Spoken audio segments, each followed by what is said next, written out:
One evening, a group of friends sat around a dinner table in a small restaurant. The table was full of conversation. Someone was talking about a recent vacation.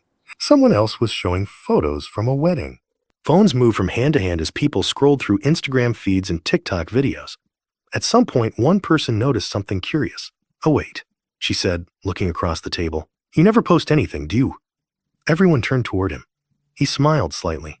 He replied, and that was true. He had an account. He followed people. He sometimes liked photos. But when it came to posting, sharing updates, uploading pictures, announcing moments, he was almost completely silent. No birthday posts, no vacation photos, no gym selfies, no life updates. In a world where people document almost everything, he seemed to exist quietly in the background, and what made it more interesting was the reaction of others. Some people assumed he was secretive. Others thought he must be extremely private. A few even wondered if something was wrong. Because today, not posting anything online almost feels unusual. But this raises a fascinating psychological question. What does it actually mean when someone rarely posts on social media? At first glance, the answer seems obvious. Maybe they are simply not interested in social media.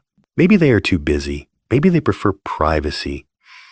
But human behavior is rarely that simple. In fact, people who stay silent online often reveal something interesting about how they experience identity, validation, and social attention. To understand this, we need to look at the psychology of self-presentation. Psychologist Irving Goffman once described social life as a kind of performance.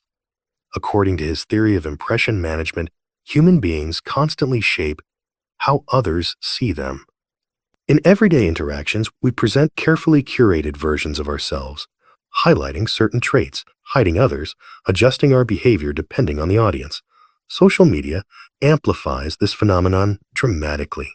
Instead of performing for a small room of people, individuals now perform for hundreds or thousands of observers.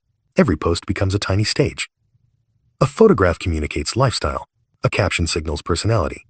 A story suggests mood. Even silence can carry meaning. Most people participate in this system instinctively. They share achievements. They announce milestones.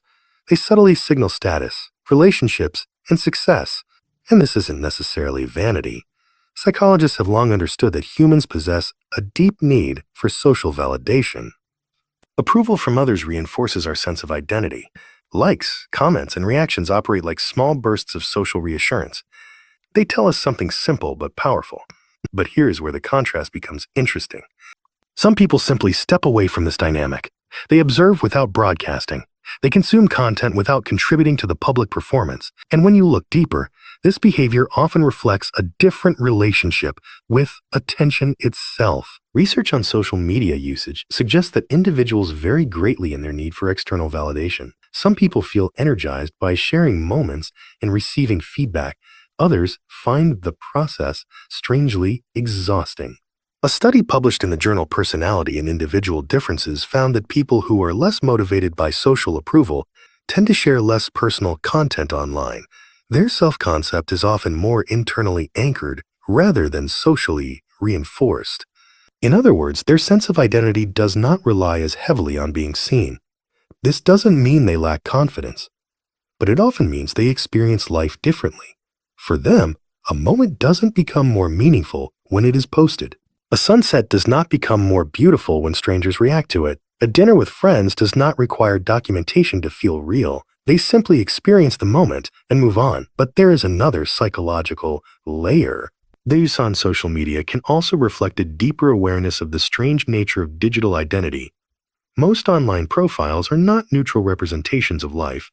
They are curated narratives. People tend to post highlights rather than ordinary days. They share victories more often than failures. They present polished versions of themselves. Over time, these fragments form a kind of constructed reality.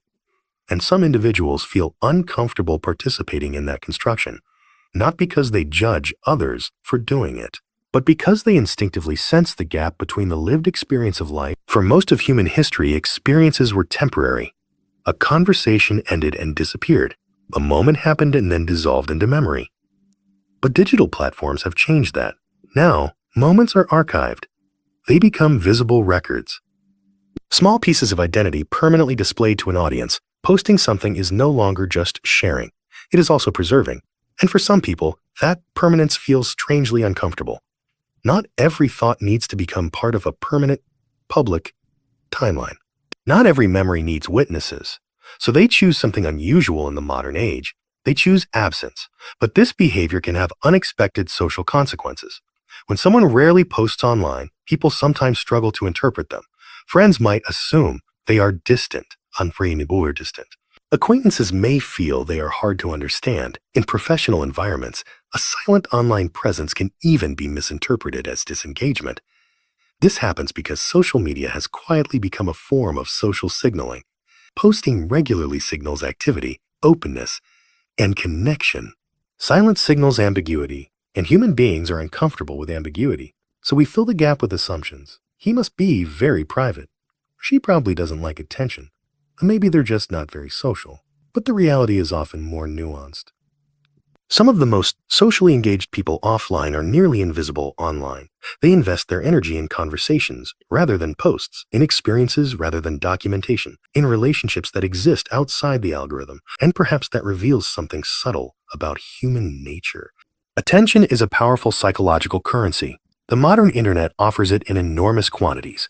But like any currency, not everyone values it the same way. Some people pursue visibility. Others pursue presence. One seeks to be seen. The other seeks simply to experience. And sometimes the people who say the least online are not absent at all. They are simply living their lives somewhere the internet cannot fully capture, and perhaps in a strange way, a little more free.